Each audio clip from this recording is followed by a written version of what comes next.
Attention denizens of planet Earth. Broadcasting from Carbondale in Southern Illinois' premier comic shop. And now your host, superlative shaman of comic book knowledge, Dan Brown.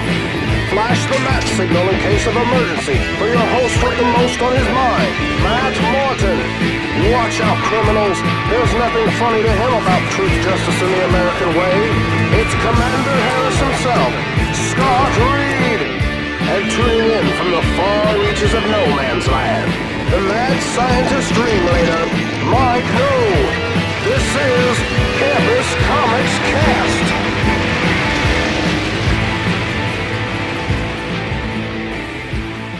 Hello, everyone, and welcome to an extra special, we hope, edition of Campus Comics Cast, coming to you as usual from inside Campus Comics here on Main Street in Carbondale, Illinois. I am your host, as usual, for the most part, Mike No, owner-operator here at Campus Comics, and joining us tonight, except for our special guest, go ahead and introduce yourselves. We got Matt, Scott Reed, and Dan Brown. And for this, which, believe it or not, we're going to hold back until and make the timing right, Scott, to make this the 50th episode 50 of the Campus Comics Cast. And I don't know how about you guys. Do you guys ever think we'd be doing this 50 episodes in? No. Yeah. I just like that this will effectively be like we're in a time machine. It's like, This is the voice from out of the past, and we don't know when we're going to air this. So, guys, right now, the aliens have not landed. No one's gone back in time yet, but who can say when it airs? I really didn't think I'd be doing this for 50 Oh, yeah, you episodes, thought sure. we might be going. Yeah. No, I thought I was going agree. to get shut down after one because I was fairly certain I'd say something that offended somebody. But here we are. We know if you have. Nobody's listening. So Yeah. Or they're like, yeah, I know that guy. He's always like that. Except Michael Atchison, he's the only one who listens. Oh, yeah. And we need to mention Atch, too. He couldn't be here, and Tyler as well. They couldn't be here. The other guys that have been involved with the podcast at some point been on it, but they're here with us in spirit. I feel like we're doing an Academy Awards Friends We Lost Along the way. Right, yeah. Like we're going to roll this. They're not dead. They're just not here. Yeah. And I let Atchison know last night that we were doing this, and he was supposed to shoot. I said, send me a question you want me to ask Dennis, when we're on it and everything, so you'll be here in spirit. I didn't hear from your brother. Didn't know what the guest was. I didn't hear from your brother. That's right. There you go. Spoilers. Sorry. I just blew it for everybody. But anyway, the aforementioned special guest that we talked about is the one, the only Dennis McCord. I'm sure everybody that's listening knows Dennis, the founder and creator, as it is, and comics mogul and czar of Southern Illinois, Dennis McCord, who started Campus Comics back in 1983. Is that correct, Dennis? 83. Yep. 83.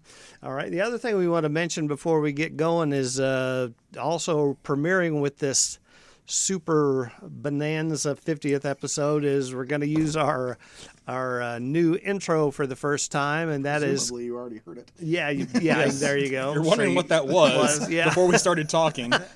Well, now some information about that, and we'll have more information in a future episode, but we want to thank our aforementioned friend Tyler Wright and his friend Deppy, and Scott has some info about that, about the intro that you heard. All right, so the new intro is provided by Mr. Deppy, recording and mixing, Deppy, D-E-P-P-E, and they're going to be providing lots of different services, writing, recording, producing, arranging. They'll do jingles, themes, record and or perform voiceover work, so for all of you animators who need voiceovers, there you go. Exactly. Write dialogue for voiceovers and or commercials, as well as produce, record, mix, edit audio commercials, music, audio for video, text or email for inquiries. They'll do phone calls, after you get acquainted.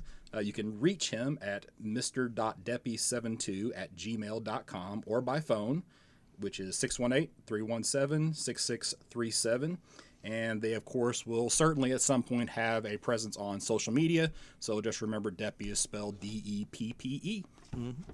And so, like Scott said, anybody that's doing any kind of project whatsoever that you need some sound mixing or some, as you heard, quite quality production done, those are your guys to reach. They're great to work with. Now, that's not the phone number from Stranger Things, is it? I don't think so.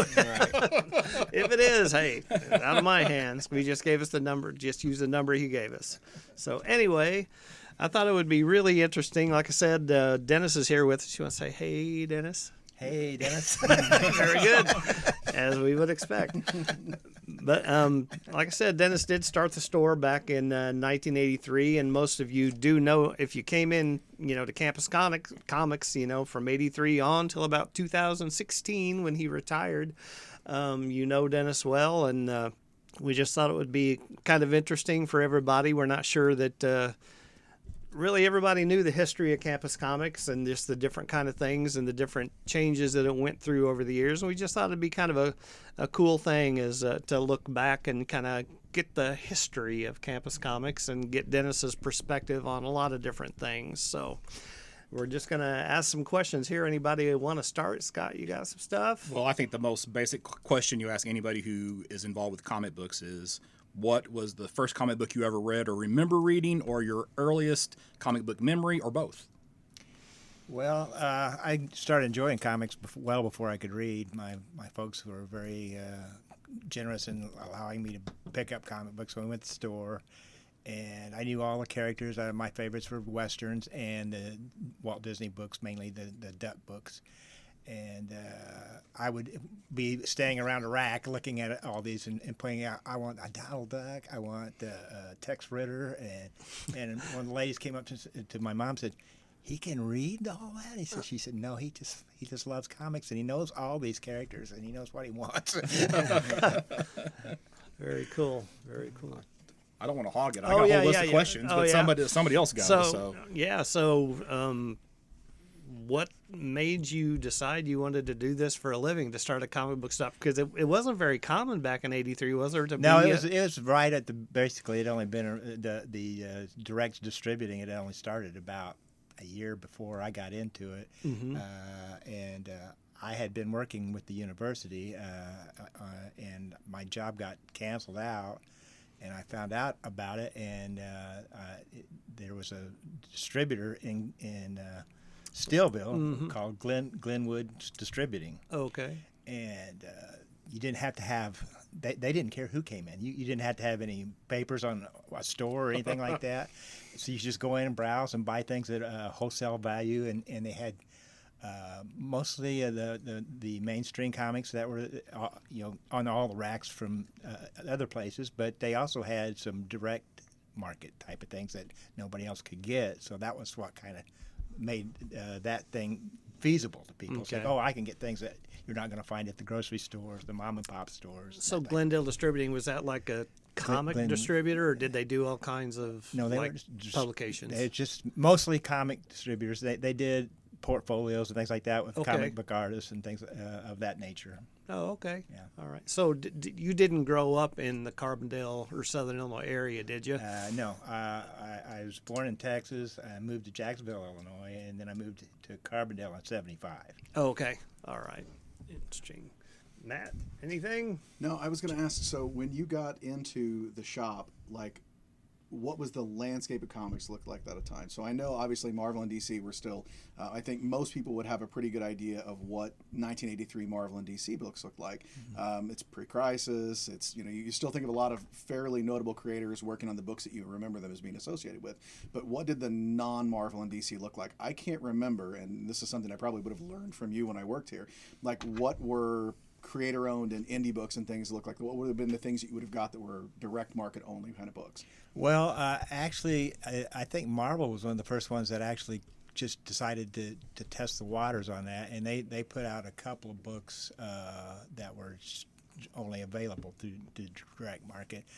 And I remember Kazar was one of them that they tried out, and I can't remember the other one, but it was pretty neat because it was a little bit different, and nobody else had ever seen these before, and we put them in a glass case, and people say, where did that come from? It's like, you can only get it here. Because that's pretty interesting, because we were talking about the direct market was a new concept, because I think everybody here, I bought my comics on spinner racks at drug stores, at grocery stores. There wasn't such a thing as a specialty comic book store, I remember the other one. That was Moon Knight was the other title. Moon Knight. Interesting. Okay. Yeah. Very cool. Very cool. the unified. Yeah. Okay. There you go. But so, were you married at the time you decided to go into this Yes. venture? Bravo. Did you stay married? My wife was always very supportive, and I would have never been able to do it without her. She had a real job. Yeah, but that's amazing that you were able to do that, and that she just hey, I lost my job, and you know what I want to do is open a store that does nothing but sell comic books. And she's like, "You go for it." That's pretty Brilliant. awesome. Well, not to get too personal, was it that smooth? Was she that cool with the concept from the start? She was. Yeah. She was. She was always been very supportive of anything I ever wanted to do, and I said, "Well, I'll do it for 6 months, and we'll see what happens." Okay. And if it's not making us any money, I'll find something else. And then 1991 rolled around, and you looked really, really smart. Yeah. So now, whenever you opened up, whenever you started the store, was it at the old location, 821 South Illinois? Yep. Is that where you were? Yep. Okay. Right where you saw me first. Right. We had one glass case and one small rack and a couple of boxes. You of had comic you had books. 1/3 of the store. Or did you have half the store then? I had about 1/8 of the store. I remember you telling me there was a point where you had a third, and there was a point when you had a half. It and kept just growing. Kept It kept growing. When I started coming in, I know J&J Coins was in there, and I think there was somebody else in there too. I think Well, Tom was in there with it with That's the what I was campus gonna say. news. I thought He Tom did was in there. Oh, okay. And then there was a place in the back, which we won't talk about. That. that is the late Tom that's owned Book World that was next door. If you guys remember that, Right. the big hole that was on the wall that went into Yep. the other store, that was Book World on the other side. Okay, so that Tom was there at the time already, and he Yeah. was Campus News pre-Book World. He Yes, was Campus yes, News. yes. Okay, just an old school Yeah, newsstand. I know he didn't own Book World when I started going there because I used to come buy comics from Dennis and then go next door to Book World and buy Star Wars role-playing books from Jill sure that you owned it Yeah. then. Yeah, That was- No, I did. Man, if I'd known there was other stuff over there, I'd have been very interested, but I did not. I was just like, where are the nerd things? Well, the thing about it with Tom is like when we approached him about that, and Keith Tuxhorn was my partner at that time when we opened. Oh, you had a partner when you started. Yes. Okay. We did, yes. We approached him about maybe renting space if he would allow us to sell comic books, and we could take over his comic book part, was the newsstand, and also do the direct market thing too. Oh, okay. And he thought about it and thought about how much money he was making on the comic book sales and how much rent we would be paying. He said, "Yeah, sure, go ahead and do that." More rent than he was getting sales. Yeah, absolutely. Because those were a return thing, so he only got like comics at that time I think were 35 cents. He Okay. probably got a nickel on every comic Wow. book he sold. Okay. So yeah, we Goodness, paid him a lot more goodness. rent than what he was selling. Yeah. Interesting. Which all of a sudden makes Diamond's margins look great. Yeah, it does. So back to that real quick. That was something, I've been coming to Campus Comics since before I moved to the area, and I didn't realize, so I started working here with Mike, that you had a partner when you started, and that there was a second store for a while, right? Yes, we opened a store in Marion. Keith really wanted to get into that market and expand. He always had these big ideas of expanding things, and I was kind of wanting to just focus on the store we had. But he convinced me that we should try that. How long did that last? Probably about 2 years, I guess. Maybe, Oh, really? Maybe a little less than that. Maybe a year and a half. What years were you running those? Yeah, I'm always exactly. curious if they were there when I started buying books from you. Would have been in 91, I think. And like when I worked for you and you told me you had a second shop, I remember always thinking, was I buying books and I just didn't know it was there? All this time there could have been a second shop I was going to. And Dan, you retweeted something the other day about what was the first shop you visited? Yeah. The first shop I visited was the only shop I've ever bought my comics, which is this one. So I was like, oh yeah, it's the place where I went, it's the place where I worked, and it's the place where I still go. So it's like kind of blows my mind to think that there were other shops I could have visited during the golden years of my youth. Well, there's a small shop down in downtown Marion that and I can't remember the guy's name, but I spoke with him a lot. But he was into comics for a long time. But it was a bookstore. It's called the Book Exchange. Oh, yeah, okay. And that's the one that Greg Woolard was Yes. running till he decided to retire that. But he was one of the original comic book guy in this area as far as keeping oddball things and keeping them around for a while, and you'll be able to go through back issues and pick those things up. So I did learn a little bit from him, but that was mostly a bookstore, and he did a lot of other things in there, and Keith thought we would make a pretty good market over there, and so we did open a store up at the old. It was close to the old Walmart store over there. That first okay. Walmart That's store. Rural King now? Yeah. Yeah, that's Rural okay. King, yeah. And That narrows it down in this area. Yeah. Any closed Walmart is now Rural King. So, what were the years that you were I don't really exactly remember? can't plan that down. I'd say it's somewhere around 86, 87. Okay, so it wasn't deep into when you had opened. yeah, So you yeah. opened in '83. So Yeah. just a few years later, you yeah. got to open the I second think store. I always assumed that it must have been during the boom years because, No.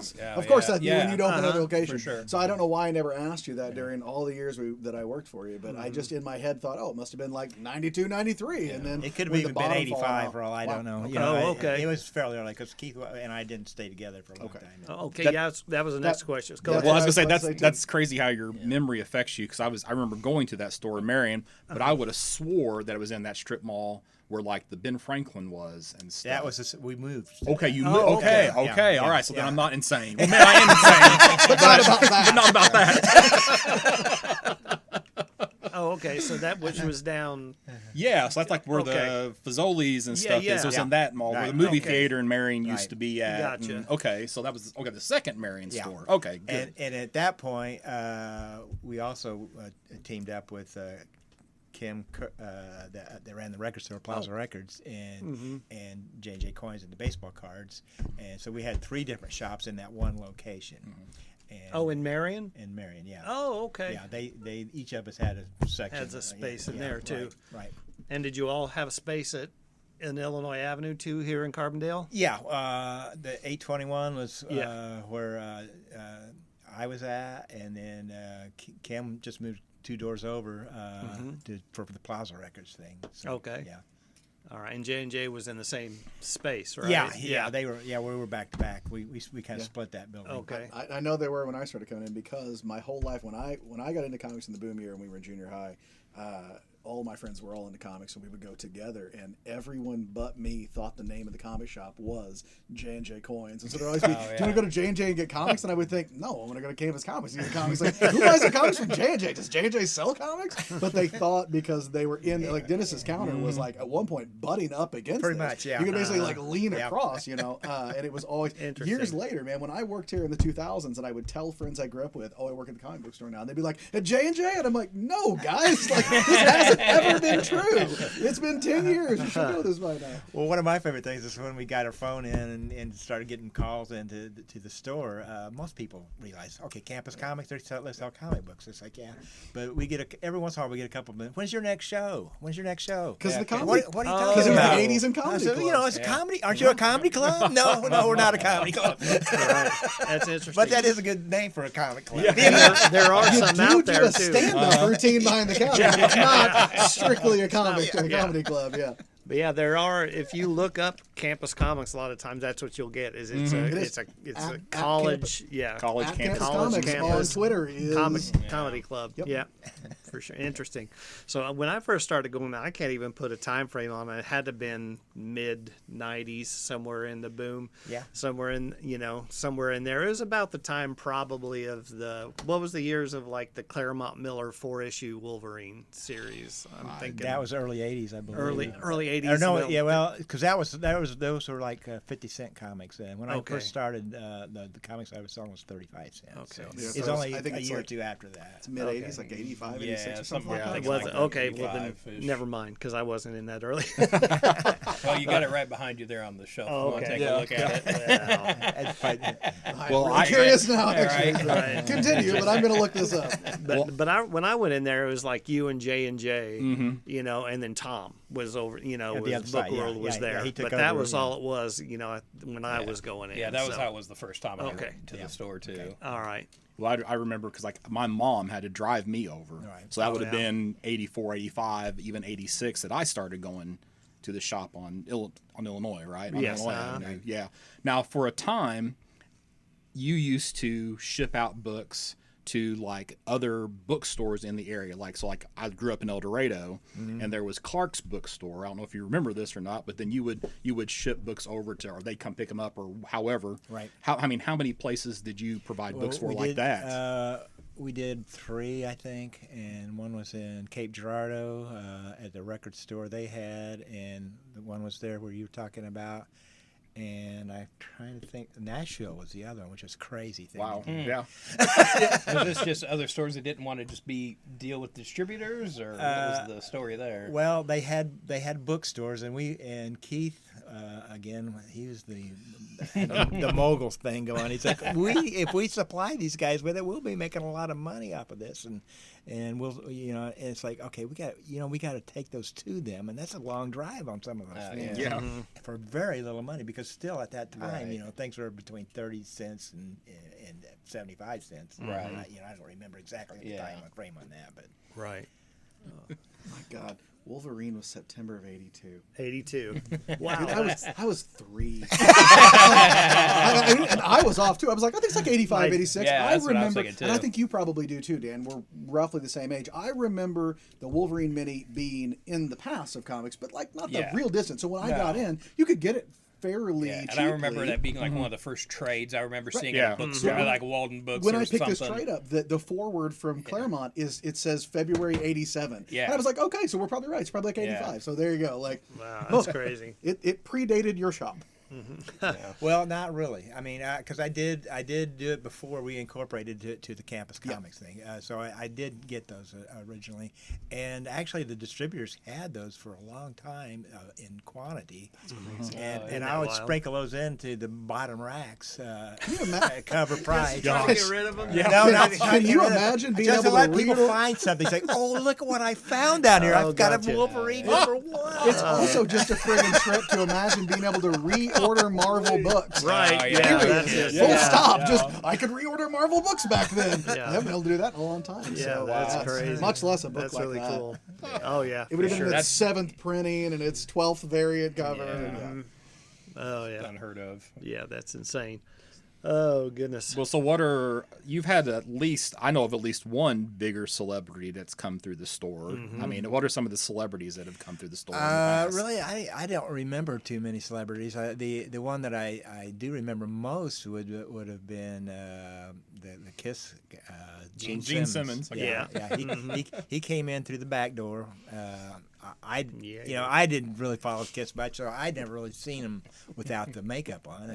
But he's a big guy, long hair. That's the reason. He's Came not in- particularly remarkable. And he came in through Yeah. the back, which is nobody really comes in through the back. But he came in with the chauffeur, and he let people know that in the store, and I didn't know it. And he came up and he says he found the new issue of John Sable Freelance, which was a Mike Grell book. That was an independent. He said, "You got any more of these books?" I said, "Yeah, I got a bunch of them over there." And I showed him to him. He bought about 20 of those, and he left. And then Danny Justin's son was over at the coin thing. Said, "You know who that was?" I said, "It's a guy that likes John Sable." He just bought 20 books. So he's my new favorite. So he's my new best friend. Wow. He will be John Sable, guys. from now on. And he told me it was like, son of a gun. Exactly. I could have charged him a lot more. Yeah. Oh, goodness. The guy that likes comics so much he puts his blood in them. Yeah, there you go. That's right. Was that before or after that book? Do you know? The Kiss Blood magazine. thing, Yeah. that was before. Before? Yeah, Okay. yeah, All right. Yeah. And that I got to say, the Kiss was I was a huge fan of them, but I really admired their moxie and their initiative and their love of his love at least of comics. Yeah. Oh, yeah, for sure. I mean, that was a perfect storm for me as an adolescent preteen was, superhero rock and roll stars. Are you kidding me? They even had secret identities never seen without their makeup and all that stuff. That was a brilliant. Oh, it was amazing.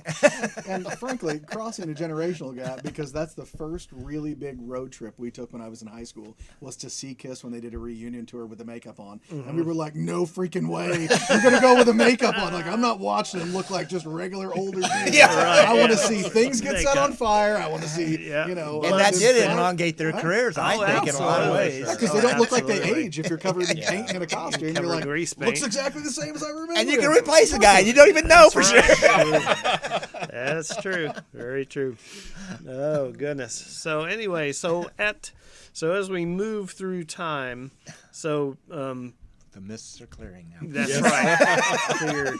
So I know Matt's worked for you. I know, and I remember Dave. Yeah. I remember John Balestro. Yeah. I remember He Who Shall Not Be Named.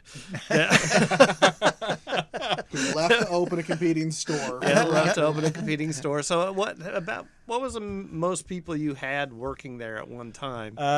Probably had 3 people besides myself. Oh, for a okay. while. All right. Because it was a couple of them were students and they couldn't work very much. So, Okay. So All there would be right. 4 of us. At times there'd be 4 people in there Okay. trying to get one customer to buy something. Right. That was the next question. Did it really demand that? No, it did not. Who was here when you started coming, Dan? I guess I can't say his name. Okay. I was before. Yeah. I was here in that That's who- transition. When I started coming in, it was Dave and John were here. Now, too. the first time I did go to the store, it was before that, and maybe Dave. I'm not 100% on that. Yeah, Dave was in Because there this was before. before I moved down here. I was just my grandparents were already in the area, and I would come down and visit, and they took me to the comic shop. And so I do remember a couple other guys being in there before. I feel But like that there was was a- a 4th guy who I never saw very much, but I know Dave and John and Dennis were all here when I came in. There was a second spitter, though. Yeah. That was one Magic Loogie, Dennis. That is like the 4th time we've made a Seinfeld joke since we came in. None of them were recorded until now. It's been a very Seinfeldian podcast so far, whether you heard it or not.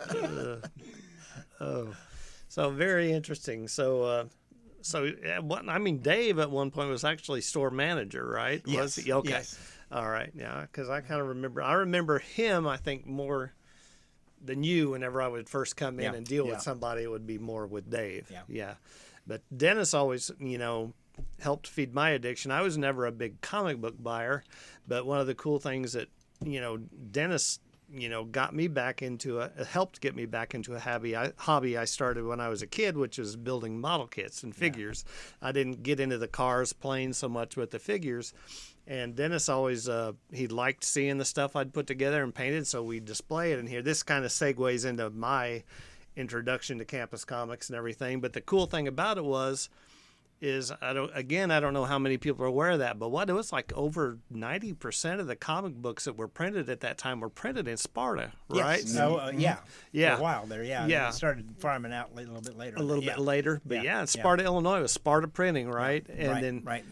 and When I taught in Steelville, a lot of my students' parents or grandparents, in some cases, used to work there. And when they would find out I was a comic nerd, I would always get my so and so used to work in Sparta, and we've got all these. And they would like tell me how they had comics that came home from the printing presses, and I would always explain to them, because Dennis had told me, I never knew it until I worked for him, how many comics were printed, and like what a literally national hub of distribution. Yeah. everything was. If you look at And it all always the blew them away. 50s DC comic books, those are all. If you look at the small print on the first where it says page, printed it's in Sparta, Illinois. Oh, that's cool. Illinois. Yeah. So it was really crazy to then tell kids, like, look, this is how long that was running, and this is how many comics were printed there. And it kind of blew them away to think that such a small. I mean, Sparta's not like the tiniest town in the region, but it's also not a it's big just town, it's just a little rural town that's got a little bit of industry in it. But it's kind of crazy to think that it used to be. Yeah. The hub if for you were that, if and it you were had to from have been some- a major employer in a Right, town that right. size. And that's would've what I thought. heard a lot of times Yeah. too was, how many people got laid off from there and that died. But it's kind of crazy to think that, if you were a kid from one of those little towns, that there were people in opposite coasts looking at comic books and thinking, where is this Sparta, Illinois, where they print the comics? We all live there, more or less. So it's kind of It's a crazy. mythical place. Yeah, to the point even that when they stopped doing that, DC did a series of reprints of books that had been printed there, over Yeah. the years. So I just like, I was going to say, just to finish up the Sparta stories, it's like, I remember every once in a while you'll get somebody who has a quote unquote collection of comic Yes, books. yes. And what it is like whenever Sparta closed, their parents or whatever just hauled out long boxes of comics. I think you So mean you'll- those things fell off the back of a truck. Yeah, okay, maybe that's what it was. And they were found. Yeah, but you'll have like I bought a collection that had like 30 copies of V for Vendetta 6, 7, and 8. It's like, Yeah. that's your collection. Yeah. everybody has multiple copies of that. The Death of Superman was the one that I had a lot of people that worked at Sparta were bringing those over to me. Oh yeah. Because everybody wanted that comic at the time, and it was a big deal. And I paid a lot of money to them for that, and made a lot of money. Oh, yeah. on that. Yeah. So let's talk about a foreign concept to anybody that's alive or has any idea of it, been inner workings of a comic shop, and that is more than one comic book distributor. Because just since since it all went exclusively to Diamond Comics, and they're the only ones that have the rights to distribute Marvel. But I mean, back in the day when you were running, there were several. Well, and two were in Sparta, Capital City and Diamond. Oh, okay. It's been so long that Diamond's been the only game in town that if you were a reasonably newer comic customer, I don't know that you've ever even considered who distributes these. Yeah. They just get here, and that's just what Sure. happens, right? It's like it would never Exactly. even probably occur to you. If you're in your 20s or something, wouldn't even be a thing I think you think about. Right. It was great for me because I drove over to Sparta to pick up the books, and I was able to look at their things that they got returned to them, some slightly damaged, some that look fine, and they would just put those out at like 90% off of the value. And so I love going in there and just browsing through their backup room that all the stuff was coming back to them. Right.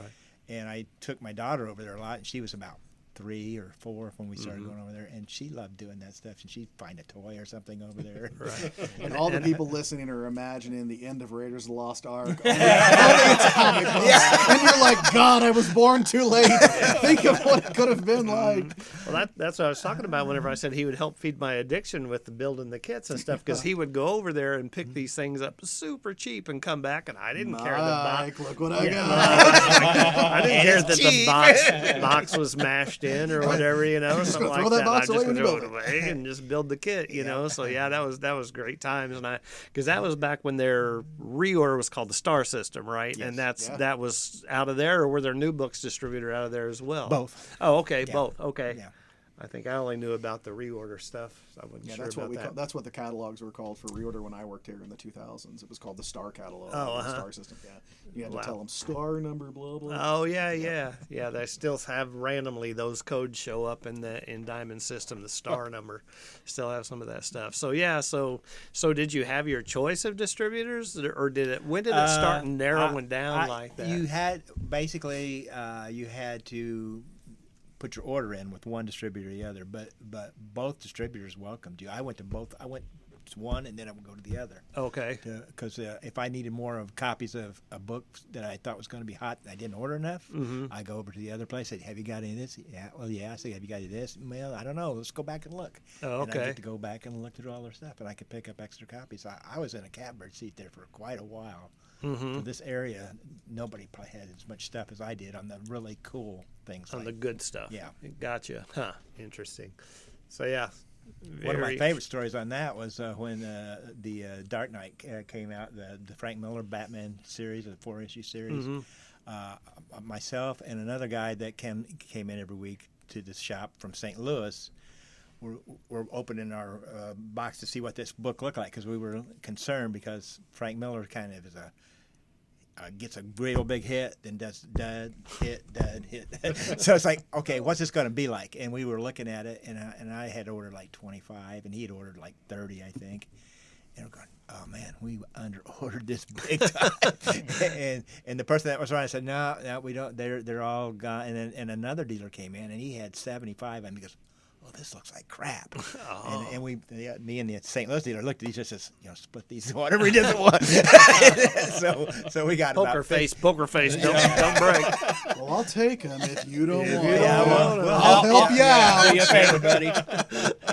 So something that, again, that may mean nothing to younger comic fans, well, relatively speaking, was at one point Marvel went through some corporate ownership changes, and Marvel bought their own distributor, which was Heroes World, right? Yes. Okay.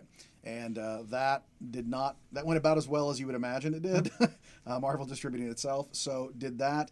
I know for a lot of people historically say that the Heroes World boom and bust was like the final nail in the coffin for a lot of shops that opened during the boom. How was Heroes World for you here? It was tough because nobody wanted to see it.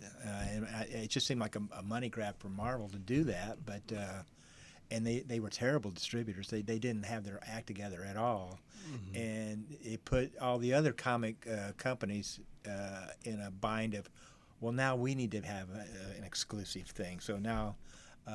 That's why everybody signed with Diamond, right? Isn't that where the Well, exclusives to not Diamond ended up everybody coming? did at first, but they got DC and they got Dark Horse, which is a big publishing thing then, and they got like the next 2 or 3 levels. I feel like the Sort of people, knocked them down like dominoes after Yeah, that, right? yeah, it started falling apart at that point. So Diamond was really the main distributor, and then Marvel was their own distributor. And if you tried to reorder stuff from them, they couldn't get it to you for like 3 or 4 weeks, and it was just awful. Everything was delayed, right? There was a lot of like books lost in shipping kind of things. It was bad. Yeah. So if you don't know, that is why it's hard to fathom, given what Marvel's worth now. But at one point, Marvel filed for bankruptcy in the late '90s, and there was a question of, will there be more Marvel comics after that? Obviously there is, but it's sort of strange to imagine in the late '90s there being Marvel might be bust soon. Right. But it didn't happen. We were just talking about that at my day job today. Oh, About yeah? when Marvel went bankrupt. Yeah. Was that 2001?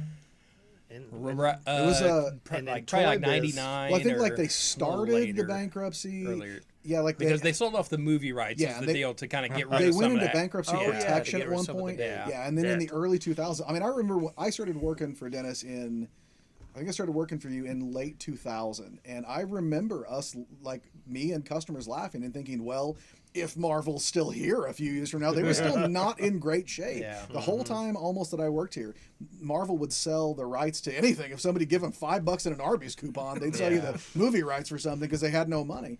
But that's why, I remember you and I complaining about books not coming in on time then because Marvel was pushing stuff back because they were cash strapped. So yeah, that's another historic comic moment he lived through and worked through. Because Marvel went through a lot of stuff. Like, weren't they even owned by like Toy Biz for a while? They- A toy company and stuff like They that. merged they with were Toy Biz, and then Yeah. later on, Marvel sold Toy Biz off, right? Didn't they sell the line? I'm not sure how that went. Man, it's hard to keep track. It is. I've I read, was just was looking at this the crazy. other day because they also sold the trading card company that they Yeah. merged with at Yeah. one point. but like they bought They Panini sold and they bought right. They sold. They not Yeah. the company, not a Panini. Yeah. Yeah. But Well, I mean, honestly, during those years, they may have been Yeah. selling paninis out Yeah. of They that bought a office. Panini press. They bought Just different Fleer, kind of- right? Yeah, the yeah, baseball and card then company. And then Skybox? that, Did they buy yeah, Skybox? Maybe so. Yeah. And again, '90s trading cards were taken off too. Oh, yeah. Along with comics, and so Because what was the deal with Marvel and WWE at the WWF at the time? Were they affiliated somehow, or No, was that that was just a- the whole Hulk Hogan? That was a thing? licensing deal. Of Okay, Hulk. all right. Yeah. But you used to see that in the Marvel Yeah, stuff. It would say exactly. whatever is like co-owned. And, Yeah. So I was confused and young, easily confused. yeah, at one point Hogan was billed as the Incredible Hulk Hogan. Yeah. So yeah, Some that licensing. requires some litigating well, I to think sort that was out. part of the idea about Hollywood Hogan too, right? Was Yeah. to get out from under some of that. Yeah. On a nice tangent there. There you go. Chasing a couple history of rabbits. We never go on But anyway, tangents. it's new. So anyway, let's. I know this is a little bit after me, but Dan and Matt, and everything, they grew up in that boom time. I mean, I can't imagine, a time. Dennis was in the Silver Age. I came into the late Silver Age, Bronze Age, and then these guys were in what's considered the Modern Age, which is really the boom to soon become the bust of the 90s. Whenever everybody read comics. It was just a huge thing. I mean, we can't imagine the the numbers that they published. Then Youngblood #1 was the first comic book to ever print 1 million copies, something like that. We just talked about this in the last episode. Well, Yeah. chronologically, as we're recording, the last episode we recorded, where we talked about X-Men #1 selling 8 million copies. Yeah. And then people wondering, well, what's going to break it? Well, spoiler Yeah. alert, nothing since then. And that was in X-Men 1 was 92, 91 or 92. Sounds about Yeah, right. it's Yeah, that's the Jim Lee X-Men. Yeah. Right. Yeah, I always just With think, the well, I 4 or know I 5 was in covers. junior high. I It don't was- remember. it was Well, I think covers. Spider-Man was Yeah. 90, Yeah, I think Yeah. so. and so I think X-Men would be 91. I think. Yeah. Okay. Because that was But the thing. Like, let me just say that's one thing about that you said a lot of more people were buying comics. Really, that wasn't that many more people buying. They were just buying in. Well, there huge also weren't amounts. more Oh, people. okay. There weren't more people Gotcha. reading comics. Yeah. There were just more I people see. buying Yeah, guys. yeah. Sometimes. Because that's when the speculation It was started. and speculation going. and people viewing comics as an investment and Right. things like that. but again, X-Men #1, 5 covers. Yeah. You gotta exactly. collect them all. Yeah, and you six if you count the gatefold, right? Exactly. I always That's laugh when four, people. then Four one. in the gatefold. Yeah. Oh, was it? Yeah. Okay, that was 5 in the game. I always laugh when people talk about like Marvel's jacking sales with variant covers. Yeah, they've not done that since '91. Exactly. Yeah, exactly. Like, that's not new. And then, you you know, know, it's Spider- just a what bit was more it? egregious. So during the 90s, was that when you saw, I mean, obviously we saw it become a huge thing, you know, and what I always envision, and correct me if I'm wrong, but, you know, I didn't buy the store or run it or operate it in any form until 2016. You know, I was affiliated with you from about 2000 till then, but I wasn't really directly involved. But I just always envisioned the 90s in a store like you in a college town, which the college was a lot bigger back then than it is now. And you were, that's hence the name Campus Comics, you were literally right across the street from the campus of SIU Carbondale. And I just envisioned the 90s in those days, just you making money hand over fist. Was that the case, or is that just like a bit of an exaggeration? It's a bit of an exaggeration. Okay. Because everybody got into that speculation so bad, even myself, that you just buy too much product. Okay. And you sold a lot of product. Mm-hmm. And when you hit on something that you speculated on, it was great. Right. But you know, you're speculating on too many things, and a lot of that stuff. You buy a box of 200 or 300 comics and you sell 20 of them. Mm-hmm. That doesn't help your business a whole lot. Right. So it was kind of a hit and miss type of It thing. is like Okay. it is gambling, right? Like It you really remember was. your It's like the successes. lottery. It was like the lottery. You remember your successes very, very well. Your brain tends to not remember the books you speculated on and didn't do so well. You just remember that one you sold through on Wednesday. or I do whatever. remember a decent 50-cent section when I first found the store, and I'm like, this is awesome. Yeah. And that was most books. Yeah, exactly. To this day, one of my all-time favorite memories of working here was after we had, well, it was before we had moved, actually. We were still on the strip. And Dennis was in the back on his computer, and I was up front leaning on the counter, and I had gotten a wild hair, and I decided I was going to clean out one of the cases that was down at the end that just had piles of silver and stuff. And I must have made an audible, like, oh my God, gasp. And Dennis said, what? What did you find? And I said, there are Unity zeros up here. And he was like, and I said, oh my God. And I was so excited because the part of my brain that is still 10 in 91 was like, exactly. Unity freaking zero. And he had all these early values. I said, what do you want for him? And he looked at him and looked at me like I had just showed him a box of dog turds. And he goes, you can have them. And I said, are you kidding me? And I was so excited. I went home and I remember telling my then girlfriend, now wife, look at these comics Dennis gave me. And she was like, what are they worth? And I said, nothing. That's not the point. I'm like, they used to be worth a lot. And she goes, why do you care? And I said, you don't understand. I never could have had these when I was a kid. This is amazing. That's what Josh, you know, comes in and he buys all this junk that's in our dollar Oh, yeah. boxes. It's a lot of nostalgia for him. Yeah, and it's just like that's what it is. These are all books Yeah. I could no way afford when I was a kid, and they were like, might as well just have the heavenly light shining on them. Oh, Josh and I angels singing, have done the same thing. stuff We like have that. bought vintage Wizards because we remember them. But part of the reason I bought some vintage Wizards was I wanted to look at what the prices. top 10 books were and see how many of them I have now, so that like mentally I can be like, I got them. I got all those ones I wanted when I was in 7th grade. That was something that I had to contend with too in the store. Is when the Wizard came out, I had to go up. I'd go through the book and go, which one is hot and is gone crazy? Because I had people literally the day after Wizard came out would come in and grab every one of those books that they could grab Right. hold of. So I pull them all out. You know, it's like I'm not gonna let these speculators take all my books. That's crazy. Yeah. I remember coming in and asking you for books that were sold out off the rack that were hot, and you'd be like, I got one, and you'd pull one out of the back. So I'm like, oh, nice. That was the thing that we always knew, was that if it wasn't on the shelf, we just asked Dennis and see if there were any somewhere else. If it was a And there reader, And if I it was a very real fan, accommodating. If it was a reader and a fan, that's one thing. I wouldn't have known how to Speculators, shut 'em sell a down. comic as a speculator if you'd forced me to. Yeah, But the one knew that what I wanted remember was is hot. like Mark Teixeira, however you say it, his Ghost Rider. That's what I with that glow in the dark cover on Issue it. 15. Yeah, coming out, or that the number one really is the Oh, one I yeah. think before before the glow in the dark cover. But the number one of that series, I remember that coming out one week and the next week going in at $60. You know what I mean? It's just like I remember that. I'm like, It was crazy. The early to mid '90s were really crazy. I remember like when the death in the family occurred, and there was like that one, the actual death issue, I guess. And you come in the week week after it came out, and it was like you'd have it sitting there for $15 because you had to buy it back, a couple of days before for 8 to 10, and it's like, and then I'd drop the $15 so I could have it. But and I also, I'll tell on myself here a little bit. I had friends that lived in Springfield, Illinois, so there was a comic shop in Springfield, Illinois, so I would come in and buy comics at campus. And then whenever I went and visit my friends, I would then sell them at the shop in Springfield so I could have gas money to get home. So you were distributing for Dennis. He Yes, just there you didn't go. know it. Yeah. And he wasn't getting a cut. Nope. What's that mean? I don't. It doesn't bother me. Yeah. It's all gone. It's also just a fascinating peek that you were Berg Comics before you were Berg Comics. Yeah, there you go. Basically what we're getting at here. Yeah, there you go. So back to Wizard real quick. So you said you obviously had an impact on your customer base. Yes. Now they had a pretty dubious price guide in Wizard Oh, absolutely. at the time. So did you have to contend with that?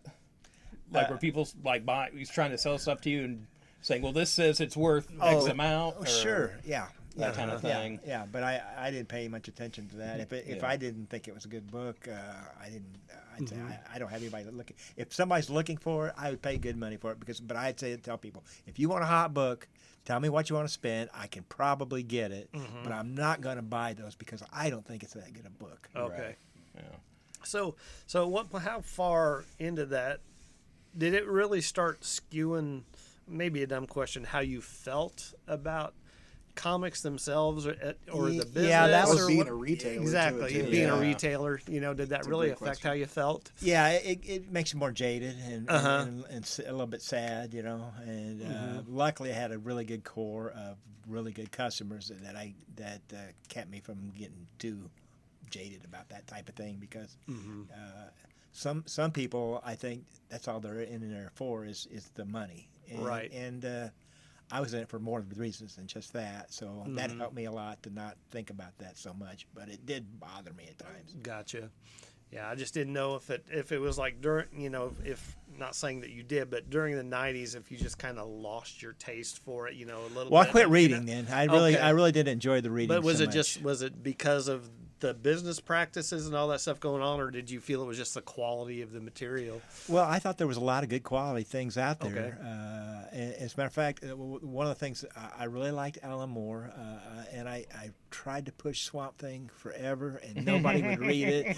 Finally, they started reading a little bit, and History's proving you right on that. Yeah, for well, sure. I got pretty good taste most of the time. If he does say so. Yeah. But I was saying, well, that's okay. We'll back him up on that. Yeah. I mean, I don't know. I can't speak for everybody here, but I know there's a lot of stuff that I've read that I wouldn't have if it hadn't have been recommended to me by Dennis. He's never steered me wrong. There's Featured on absolutely- a shelf someplace or something like that. Yeah, absolutely. The other one that about the Alan Moore thing was when Watchmen came out, and it was no characters that anybody knew about, although they were Charlton characters basically. Right. But I had ordered 20 of those, each of those, and I was going on vacation when the first one came out. And I said, you guys need to push this while out there because people don't know this thing, and you got to try to make them pick it up and look at it at least. And when I got back after 2 weeks, they had sold 2 copies of it. Oh my! And of course, we know how history went with that. Yeah. One of the seminal graphic novels of all time. And it's literally never gone out of print. Yeah, never.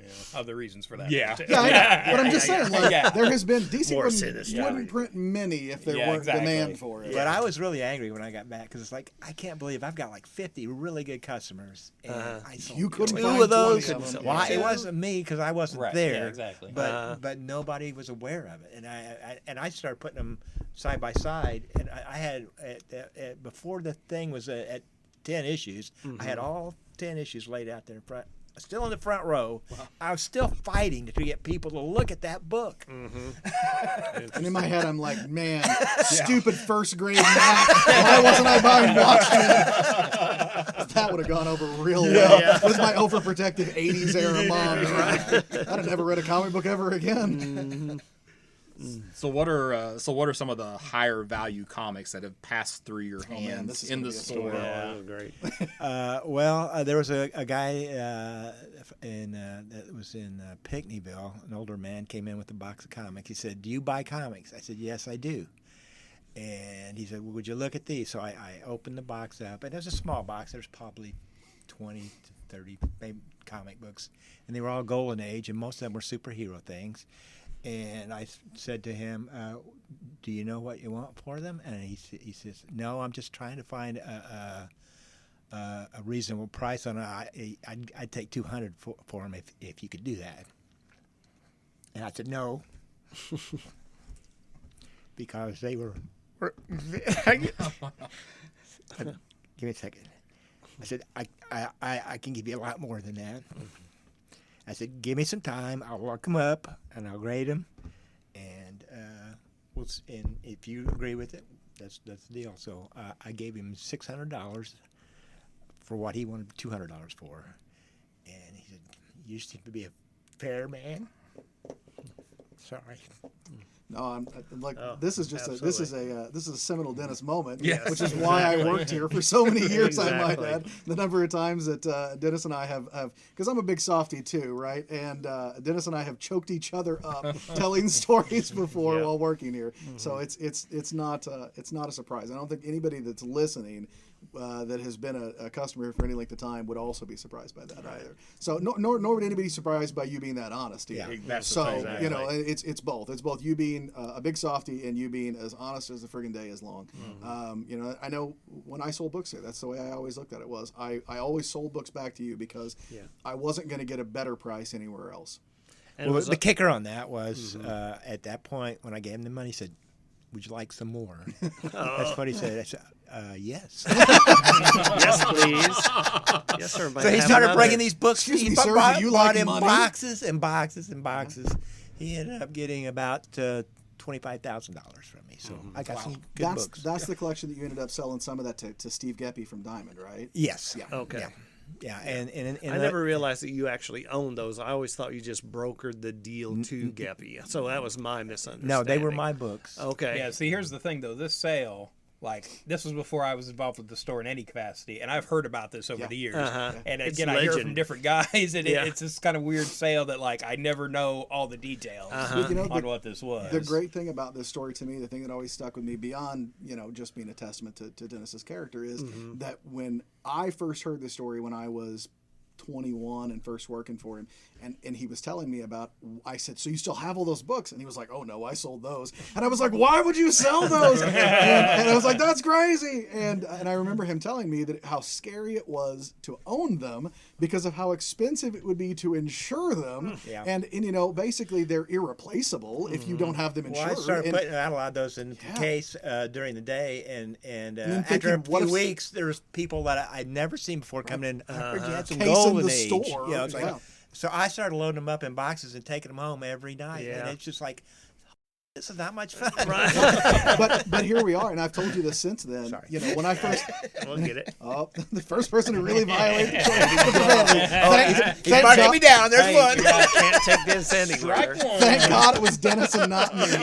Oh, Nah, so much better. Trevor Oh, Von Eden has you beat. So, yeah, you don't have to worry about it. If We anybody, hope you enjoyed your time because you're not coming back. if anybody who came here during the time that Dennis and I worked here together, if you would have had to lay money on which of the two of us is going to break the profanity rule, no one would have bet on Dennis. Everyone would have been like, "Well, that's an easy bet for Matt. Matt's like a minus 1,200 favorite on this one. It's not even close." But I remember, you know, even later, after I wasn't working here anymore and I had gotten a little older, and then I really appreciated he's totally right. If I owned that, it would scare me every day that Absolutely. my house would flood or someone would break in. And it really has, and it's a weird thing, right? Like that, remembering that story like shaped how I buy non-comic stuff too. My wife always laughs that I have I won't own it if I can't replace it policy, because if I have something and I love having it, I want to be able to replace it if it goes away, because I must love having it. And if it's too expensive for me to replace it,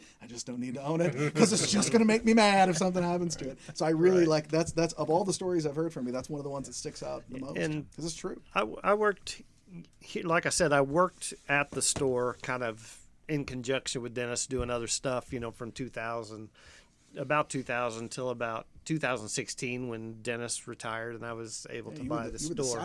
Saturday guy with me when I first started. Yep. So we worked together a long time, and the things that I've taken away from Dennis, you know, like Matt said, nobody that knows Dennis is going to be surprised by it. But was that story that he just told about that gentleman that brought in those comics. But Dennis would always tell me, he'd say, and I learned it, always treat somebody fairly. I mean, not just because it's the right thing to do, but on the other hand too, if they come in and you treat them right, you don't know what else they have. They may just be, you know what I mean? So if you burn them once, if you burn them once and trying to, take advantage of them, they're never going to come back, and they may have better stuff, or come across better stuff or whatever. And the other thing is too, and I think this goes back to the speculation, is how many times I just told somebody today, this and everything is just like whenever somebody say what book's hot or whatever, it's just like, and the advice he always gave people is buy something because you want to read it and you want to enjoy it. If it happens to gain something in value, that's great. If not, and just the people, again, one of the things I saw Dennis do, people brought in a stack of comic books today, and I was going through them and I was honest with them, as Dennis taught. It's just like, you really don't have much here. I said I could buy them from you. Here's probably what I'd pay, and it wasn't much, and they would go in my dollar boxes until I sold them next free comic book day for $0.25. You know what I mean? So it's just like, and just say there's a lot more value in these books for you to give these to a kid, to some child that that may read them or enjoy them. Leave them on the table. Just leave them, yeah, exactly. Just leave them with somebody to enjoy them. So I mean, the impact that you've had, I can't tell you the stories. One of my favorite things. Now I'm going to start. Say one of my favorite things about owning this store is the reputation and the memory that comes with this store. So many people that I talk to, Matt, Dan, these other people that you talk to are just like, my Saturday morning was, do you want to go to Campus Comics and to Plaza Records? This is my childhood, and to be able to be part of that and carry on a bit of that legacy, just knowing how important this store is, Campus Comics is to so many people because of what you started and how you treated people. It's just an honor. It's just an honor. To this day, my wife laughs that I'm from the area, so I live in Eltville. We've driven from our hometown to Carbondale, for 10 years before I started coming to the comic book store. But I don't think I ever paid attention to the drive or knew where I was in the drive until we started going to the shop. And my wife laughs that to this day, driving to Carbondale for any reason at any time of day, but especially if it's right after lunch on a Saturday, triggers part of my brain that thinks, oh, I'm buying new comics, because that, like, driving out of town on a weekend, and that's what you associate with my brain is like, it's new comic time, and I get all excited about it. And that whole thing is in my past from when I was a kid also, because when we went on summer vacation, we would go from the town I was in Illinois to where my grandparents lived in Texas, and my mom would always buy us 10 comic books to read on the car, and that was $1 then. And that was one of my fondest memories. Is I get to get 10 comic books in one day. Yeah, in one fell swoop. This shop taught me how to write checks. It's true, because my mom used to send me in with a blank check. She used to send me with a blank check. But having not met my mother, you wouldn't know. I knew where the limit was, because I didn't want to come out and see the look from Linda that I'd spent too much. But I had it to be the last trip to the comic shop. And that was always what it was. It was don't spend too much. But I knew about where I could push it, and Dennis knew about where I could push it. I remember one time getting too many, and he looked at me and I said, "What?" And he goes, "Does your mom know you're spending this much?" And I said, "It's cool." And he was like, "Okay," and it was not cool. And I got off the car, but it was not dramatically. I had met your mom several times. I knew that I'm going to get in trouble too if he gets in trouble. He was like, "If you say so, kid."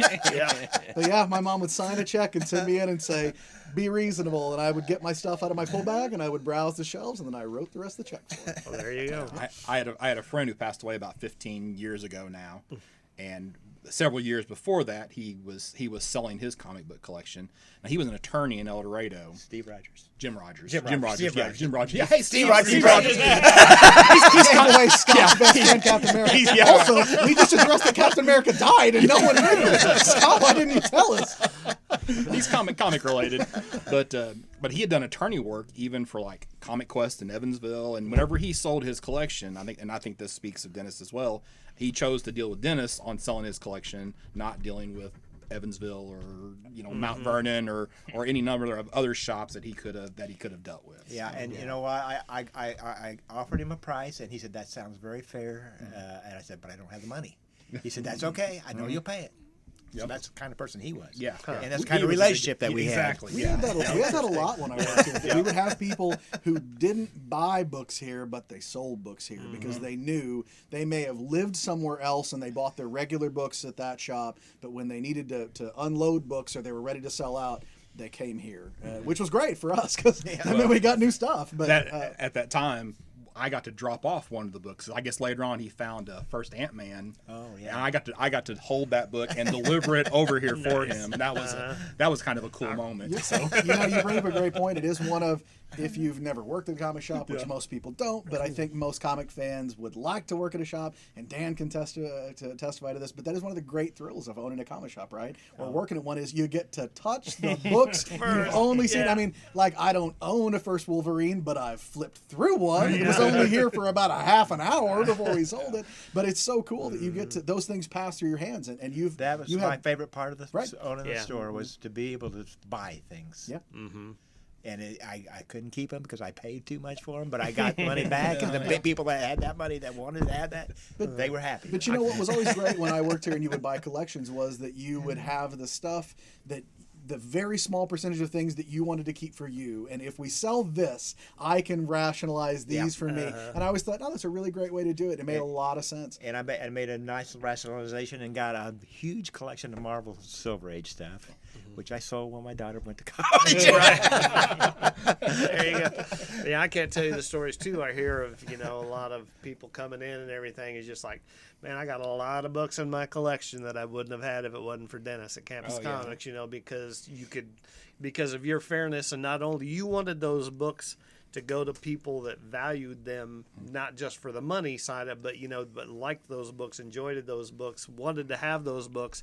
So I know there are a lot of people across this part of the country that have books in their collections that they wouldn't have if it hadn't been for you. We could do a 2-hour podcast just on the number of deals I've gotten from Dennis. Yeah. Starting with the time in the early 2000s that before I worked here that I bought a $3 first appearance of Gambit, and it had like one of your old beat up, dirty midnight. It had been in that box forever, and I remember bringing it up and saying $3, and you went, yeah, and I said, this is the first Gambit, right? And you went, that's fine. And I gave you $3 for it, and I was like, yes, and I felt very good. And you were like, it's okay.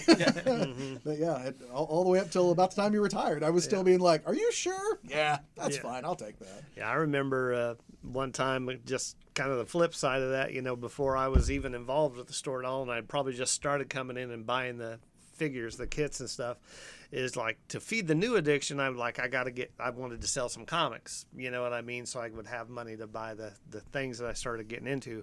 So I remember, Brian, I don't know, it might have been a half, maybe it was almost probably a full long box, of like some detectives and stuff like that, from the 90s, a lot of Nightfall and, all that stuff in there. And I mean, there was other stuff in there, and I'm like, I won't get much for this.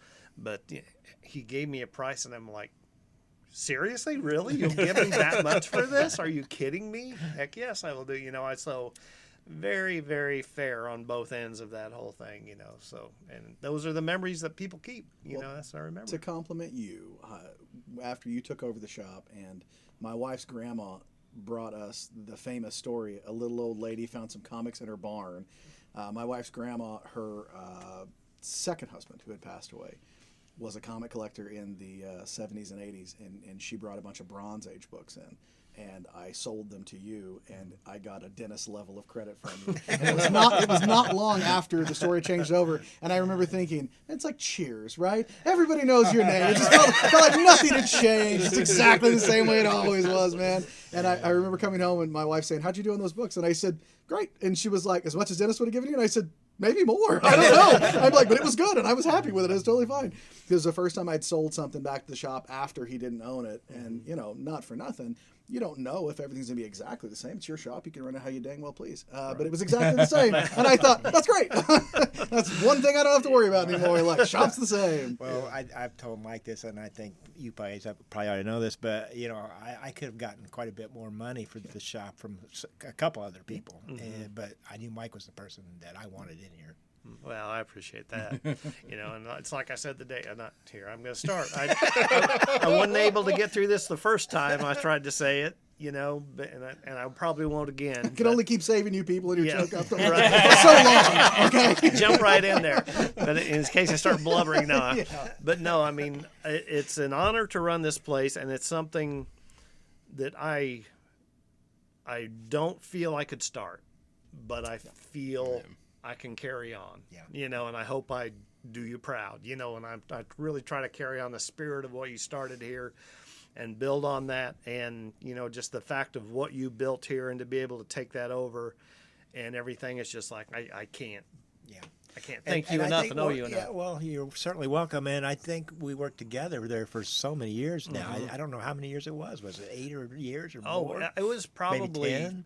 Yeah, it was probably. I mean, from the time I first started deciding, hey, you mind if I sell some model kits in here, kind of thing. Yeah. It was like right at 2000, and then the relationship just grew. So it probably was more like. Yeah, I mean, I think I've been working here for like a few weeks when you started coming in regularly. I mean, I knew you were doing kits for him, but I remember I'd been here for it was less than a couple of months. I'll say that. I think it was a few weeks. I remember Dennis saying there's going to be somebody, because I was the only employee here other than Dennis when he hired me. And I remember him saying there's going to be someone else on Saturdays. And I thought, oh, dang it. Did I just lose hours? And then it turned out it was just the model guy. And I was like, oh, great. The model guy's coming in. Yeah, and sure. I remember the inverse of it. Scott saying, it's just, or Dennis saying, it's this kid that's always bought comics for me since he was this big. And he was working. So that goes back, to those days too. So, yeah, it's great. Well, you mentioned, having sold a lot of your Silver Age Marvels to pay for college, but if you had a book in your collection, if you had to get rid of all the books in your collection, but you could only keep one of them, do you know which one you would keep? I'd have to say, and it sounds like an odd choice, but it's because of the time and the period that I read it and loved it. It was Fantastic Four #4 with the coming of Submariner. That was such a revelation to me. I never seen a superhero comic that was anything like that. I mean, the Torch quits the Fantastic Four. He goes into the Bowery. He finds this old bum that's got a straggly beard and everything. Shaves it off with his torch finger, and it's the Submariner. And it's like, oh my gosh, I never seen anything like this. Throws it in the water. Hopes he can swim. So that was a seminal moment for me. It's like, oh my God, I love this group. I love this art. I love the story. It's so different from what the DC thing was going on.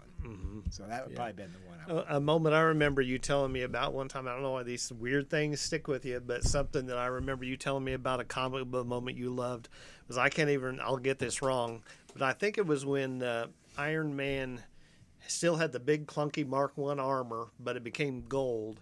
And I think there was an issue in there where to conserve energy, he flew upright because the charge or something was getting low or something like that. So he flew upright in order. And I don't know, there was something that struck you about that thing too. I remember you telling me that.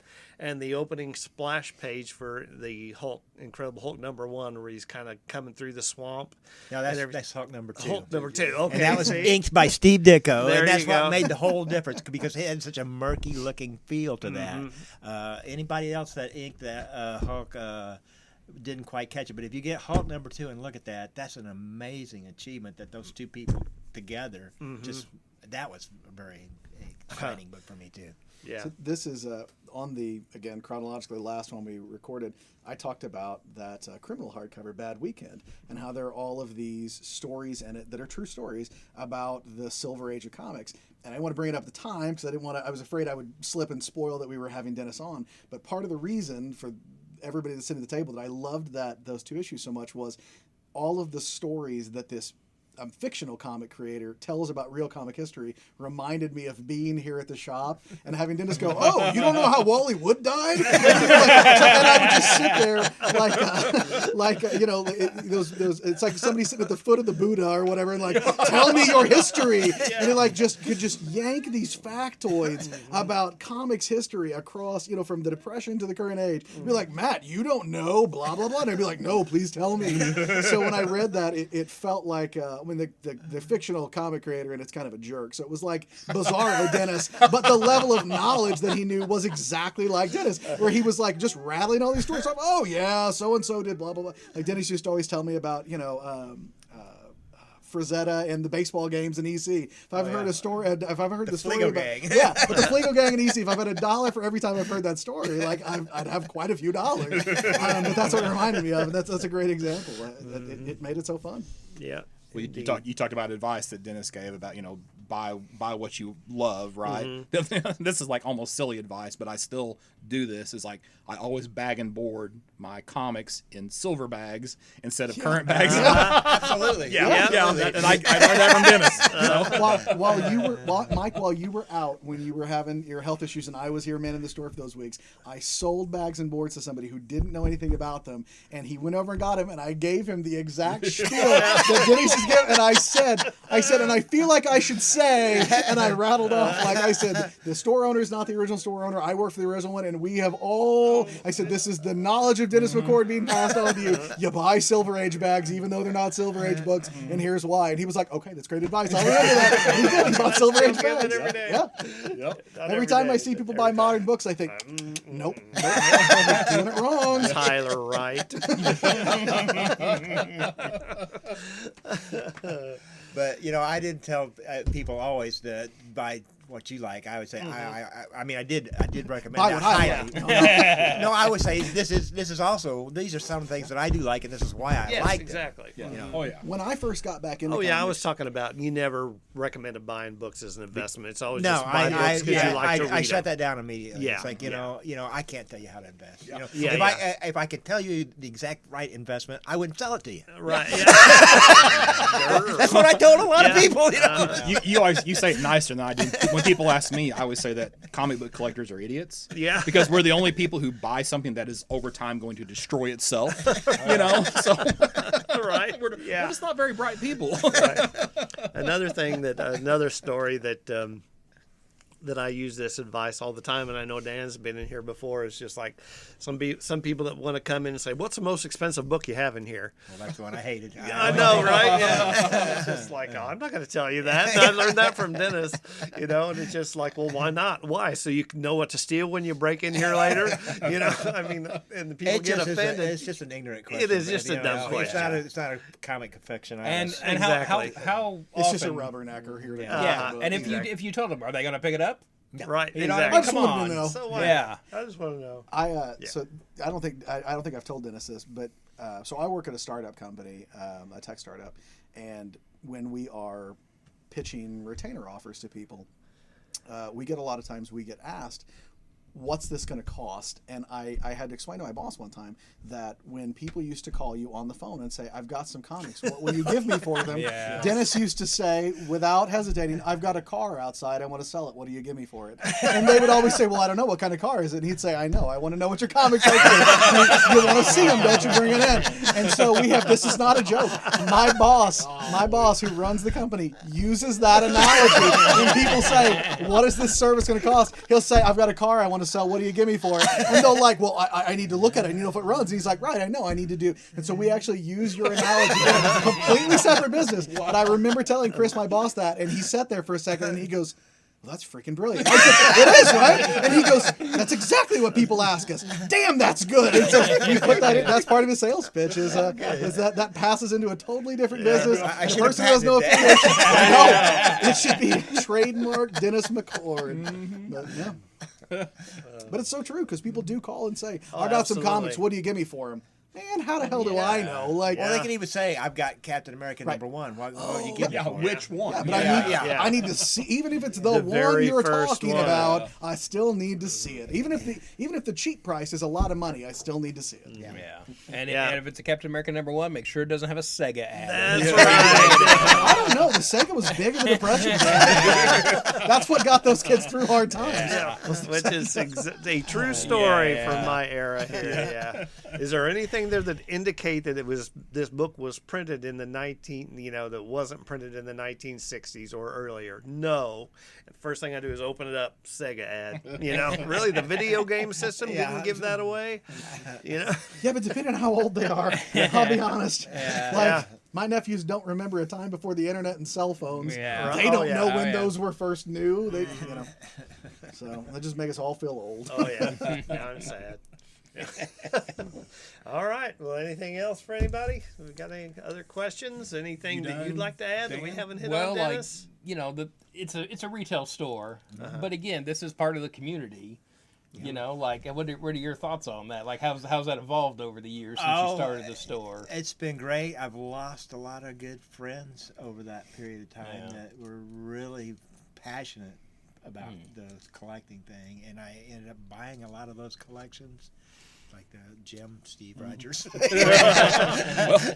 When I was in college, you bought my collection off of me, and I got back in later, but you bought my collection from me. But the people that you buy them from that aren't around anymore, that was the hardest thing, like the Ken Alexander thing. That's heartbreaking to me. I never wanted to buy his collection. I never wanted to buy anybody's collection that I sold a lot of stuff to. I didn't want to see that happen. Yeah. So that's, I guess, one thing that it was exciting to see their collection, and it was amazing because you could by just going through their books, you could feel what they really loved about this, and you could remember them buying that book probably. Yeah. Some of the more memorable books. Yeah. I mean, but retail's a tough game right now. What I mean? Retail's a tough game. And to be able to. To keep something like this going, is no small feat, and to think that you went from working at the university and everything, and as a comic book store, you put a daughter through school, you did, what I mean, that amazes me because, I bought this store after having a 32-year career at a real job, you know what I mean? So quote unquote. Yeah, exactly. This is a semi-retirement kind of thing. Yeah, It's exactly. not retired, but also not working your fingers to the bone. Right, exactly. Kind of job. And I'm fine if this is, a I hobby that think pays. exactly, and I think that I tell this is people one of the few often. print mediums that's still viable in the community. It really is, and that's what I tried to build up a little bit. It's the community of people that share your interest in some of these things. Yes. And I think I helped make that grow a little bit, and certainly the movies didn't hurt anything at all. But getting more exposure to people of what comic books and superheroes are all about. I think everybody that listens probably would agree that at least for me, I think this is not uncommon. Half of the fun of being a comic reader and a comic fan is being part of a group of people who like the same stuff that you do in the same way that you do. It's Marvel movies being popular doesn't make that many more comic fans, right? Not really. So my wife and I at one point talked about moving to be closer to work, and I said, I guess I'd have to drive all the way back here and get my comics. And she's like, well, there are comic shops other places. And I said, yeah, but I don't know those people. I don't care what they like and don't like. I'm almost 40. I don't have time to meet a whole new crew of people and talk comics. And they're not going to get as good a discount Well, as you get that's here either. that's what I told. I said I would just mail order my comics at that point, because what do I care where I get them if I'm not buying them from a place where I can run into? Right. I don't see that many people every week when I'm in here, but you never know if you're going to see the people that you remember from when I worked here, or the people who were customers then too, or just people that are newer that I talk to too. And you and I both, right, have made friends through this shop. You don't make friends at Target. Right. You know what I mean? Not guys like us. Yeah, exactly. Maybe we're middle-aged doing cross stitch or something. Maybe. Or arch enemies either. That's true. Every once once in a while, every once in a while, we come in here and we see people who are like, "Oh God, that guy's." He and I don't like each other. Yeah. I had a few of those. Oh yeah, for sure. But yeah, it's interesting, because that's a great point. I mean, I'm sitting here at the table with 4 people that I consider some of my best friends in the world, and I wouldn't know them if it wasn't for this place. You know what I mean? And that's just the way it is. And it's interesting. One of the things that Dennis said, it's one of the viable things in print medium that's still there. Is because comic people. Yeah, reading digitally is okay, but people still that are collectors. It's that tangible. It's that collecting gene. It's that Smell the experience. newsprint. Yeah, exactly. I buy a lot of Marvel and I buy a lot of DC, but you know this. When I buy Marvel, I pull them open, I rip that digital code off, I put it in, and then I bag and board my Marvel books and put them away. I read all my Marvel on iPad, and part of the reason that if I had to cut one or the other, I always lean towards I'd cut Marvel, and I know in my head it's because I physically pick up DC books and read them. I flip the pages, and I may like some Marvel books more than some DC books, but the idea of when you say reading comics to me, my brain thinks of holding comics in my hand. And I'm a guy, I have an English degree, I was an English teacher. You'd think that I'd be obsessed with books. I love the smell of books, but I read everything on a Kindle. I don't care. Books take up too dang much space in my house. I don't need them, but I can't shake that on comics. I need to physically hold comics in my hand. As far as that goes, I've read several digital comics that I've then bought the print versions of. I want to own them now in the collection. This is good. Carry it with me. At one point, I tried to be a digital only person when I was teaching, and I couldn't get in here very often. And it was just I'd come in, things would be sold out. It was just a little easier. It was when New 52 had first started, and like you couldn't get those the first couple of months. So I read those digitally, and I was like, the stories are great. This sucks. I hate this. This isn't a fun hobby. And I had to go on eBay and find the issues and then start picking them up from Dennis. But I tried real hard because I was like, it'd be so much more convenient for me. But it's just, it doesn't feel the same. The space you'd save. Like I just spent several days. Have you hit that number yet? Not yet. But like I just had to sort quite a few comics over the last week. And at some point it's like, why do I have all these? I know. It's like I wouldn't have to have a second bedroom in my house. Dude, I said before we started, I have 14 short boxes of DC stacked up at the end of my dining room. My wife asks me regularly, what are you doing with those books? And I'm like, I don't know. I don't know where they're going. I'm not sure where I'm going to store them, but they're there. As of last night, I've got 79 long boxes in my house. Oh, man. So my collection is sprawled between 3 rooms in my house and 2 rooms in my mom's house because she's the only one that lives there, so she has extra bedrooms. I have my mom's spare bedroom is full of my Star Wars collection, and I take it back the other way around. My mom's spare bedroom is full of my Disney collection, and my mom's hallway has my Star Wars collection in it. She just walks past short boxes every day of her life. There you go. Yeah, so I get you. But has everybody here? Have you've worked retail? I worked here. I worked before here. Yeah, I worked. Okay. Retail. Did you ever work retail, Scott? Not really. No. Okay. Yeah, because that's one thing that's interesting. Is I have worked in a retail environment other than this. And it's just like running this store and having this store, working at this store. It is retail, but it's the only kind of retail I really want to work because everybody that walks in that door. You may not read the same thing. You may not have the same taste in it, but everybody that walks in that door, 95%, unless they're your people. You're going to find a connection with them. You're going to find a connection. You love that the medium is something that if you've not been exposed to it and it's hard to explain. You know what I mean? You may not have anything else in common with these people that come in the door. That's almost exactly what thing. I was going to say. There would be customers that I did not like personally when they were coming in. For one reason or another would drive me crazy. And then they would pick up a book that I love too, and all of a sudden I was like, that guy's not all bad. That guy's got pretty good taste. And they might buy the most garbage books. They might be the hardest to please customer in the world. They might talk my leg off about annoying crap. But every once in a while you'd be like, oh, well, not all that. I might have misjudged you by just a little bit. Oh, he bought New Frontier right off the shelf. He's not too dumb. He's okay. I mean, it does. It really, like, you associate people with their books, too. I mean, there are customers that I couldn't tell you their name, but I could still tell you their book. I mean, this happens when I pull books, right? Yeah. Like, I still know whose books go. I can look at them and say, oh, Danny gets this, and this. And yeah. Mike will be like, yep. I remember. But yeah, because those people are those books in your head. And I think that's the other thing too, not only about, about retail, and if, you want to wax whatever philosophical about the death of retail as it is or whatever, let alone something that's in a specialty market like this. One of the things that I also learned from Dennis, and I've tried to do as much as I can, is the fact that people, especially comic book people, really appreciate. Dennis knew his customers and knew what they liked. And it may not even necessarily be the same, but, oh, this seems like something so-and-so might like.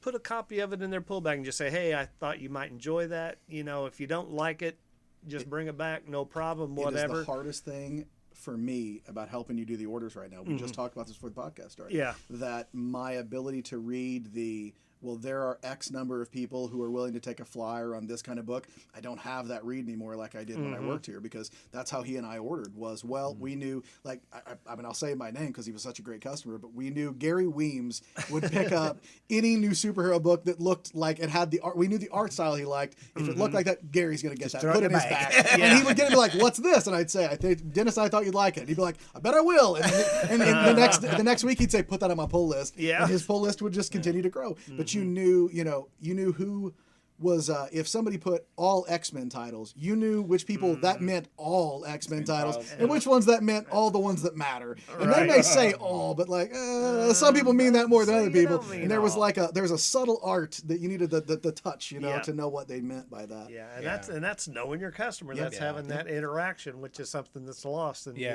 and to throw in the extra book at the list, it's like, I can count on one hand how many times you did that with me personally, but it wasn't a frivolous thing. Each time, those were great books. Whenever you did that. Yeah, well, I think not, at that you weren't point, trying to sell more books. I wasn't really, and I wasn't that. reading that many books really, because a lot of times I counted on some of you guys to tell me what was good, and then I could recommend it based on your thoughts on it, because I wasn't reading them, but I knew they were probably damn good books. When you and I were here together, you and I were like a Venn diagram when we were here together. That there were the people who leaned towards books that only I would know, and there were people who leaned toward books that only you would know, and then there were those rare few where you and I could each talk to them about. And so, like, Mike Atchison was sort of like in that middle. Mike Givens was in that middle, where we're like, oh yeah, they had like things that only Dennis would know, and more modern things that Matt would know. And it's look, you're not going to find anybody that believes more in capitalism than me. But part of the reason that comics, as you said, it's the last print medium that matters, is because Amazon hadn't killed it for the rest of us yet. Right. Yeah. Right. There's no Amazon can't replicate the comic book store experience. And people go on about how it can't replicate the bookstore experience, but I don't know. I've been to Barnes & Noble. Amazon's better. I'd rather just get them from Amazon. Yeah. Nobody's taken my book to the bathroom, as far as I know, before I buy it. And it's not beat to crap and still marked at retail. Exactly. But hey, this book's been flagged. Right. Yeah. Seinfeld reference. That's right. You get another one. I wasn't thinking about the Seinfeld, but that's true. but like, you can't replicate that by just going to Amazon and clicking a list. And there are mail order internet-based comics services too, and it's not quite the same. So if you have a shop, whether it's this one or another one, people tend to go there because just something about going to the comic shop. Well, speaking of this store too, we still get people that come in here that have a comic shop in their town, but they make the drive over here. Yeah. You know what I mean? So that speaks a lot to what Dennis built. Yep, exactly. Yeah, and you get a lot of, man, you guys got a lot more stuff than my shop does. Yeah. You get a lot of that. The phrase is always a lot of stuff. Yeah. And that's what they mean, like stuff. And it's not you got a lot of statues, you got a lot of comics. You guys got a lot of stuff. And we do. So much stuff. We do have a lot of stuff. Proudly. Yes. And my explanation, they'd say, why do you have all this stuff in here? And I'd say, well, you just pointed out something, and you goes, is that new? And I said, no, that's been there for 15 years. Yeah. But it's a sensory overload when you come in here, and you always, anytime you come in here, you're going to find something new that you didn't see before. Going back to my Valiance and Unity Zero story, I'd worked for you for years, and I found them in a case, and I was like, they're covered in dust. I know they've been here the whole time. Oh my God, how did I not know they were there? And I didn't. So... All right. Did you get all your questions I asked, Scott? I could keep going, but I'll fire no, away. if no, you no, wanna do I've it. answered all the things I have Okay. on my list. So. All right. All right, Matt, you good? I'm good. We'll I think we'll we've- do this again in the 100th episode. There you go. All right. I thought he was going to say in 100 years. And I was like, well, that's a crappy way to send it off. Yeah, Mark 100th it down. episode would It'll be be great. about 2 years. We should hit episode 100. So. There you go. So we'll have an update for everybody. So, all right. So Maybe Mike Atchison will get us some questions this I time. know. There you go. Mike, man, I tried, Let's, bro. like, maybe we could give him more lead time, and we could get more people. For Yeah. it. That would be. Maybe that would be Tyler great, can man too. up and call into work. Yeah. Man, he is sitting there He is. listening to this radio or whatever right now. However, he's listening to us in the car or Right. headphones or whatever. Whatever. Yeah. Stupid Dan. I'm not even there to Call me defend out. myself. I'm helping you out, buddy. Don't worry. Yeah. No. He talks crap about me when I'm not here too. That's it. That's just how it is. But anyway, so well, I guess if everybody is happy and satisfied, we will call this one done. And we hope you enjoyed listening in. Dennis, thanks so much for coming in. Thanks for everything, man. Just Thanks for having me. more than I that. loved it. No, good. Yeah, it was a blast as much as I thought it would be. Yeah, so I really think people are going to enjoy listening to it. And if not, I will be shaming people that haven't listened to this episode. So I don't care if you listen to any of the others. This one you got to hear. So we'll be talking to people. I tell you what, next time somebody comes in asking where Dennis is, even though he's been retired for 3 years, Yeah. we can just point him to this episode. There you go. Go check out episode 50. Get all updated. There you go. 2 solid hours of Dennis time. Yeah. Let's fill you up. That'll do it. So, Same all old right. stories. Yeah. But always great. They're Told in a still different good. way. Greatest- They're greatest still good. hits. There you go. Oh, goodness.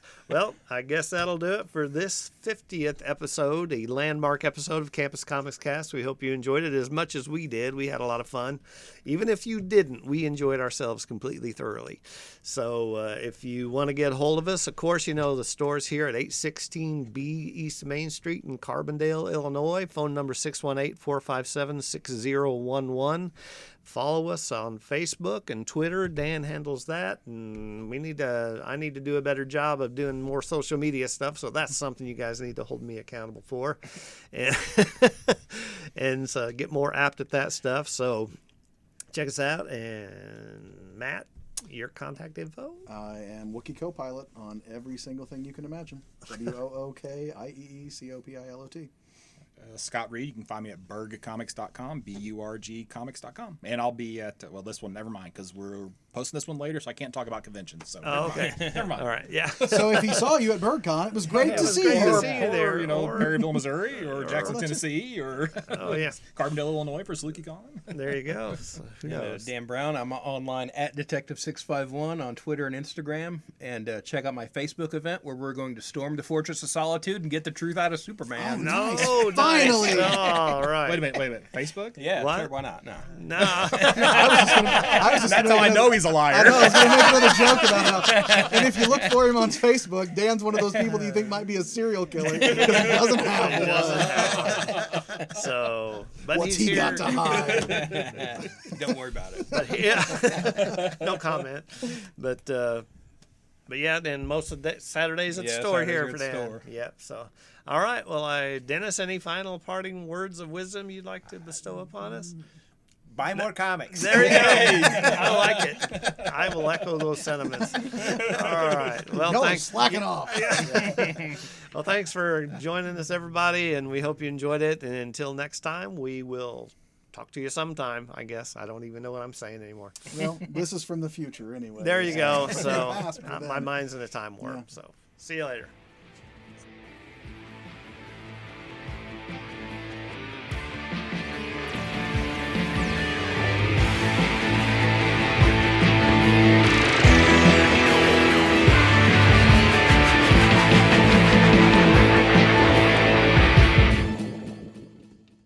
For God's sake, check Dennis's.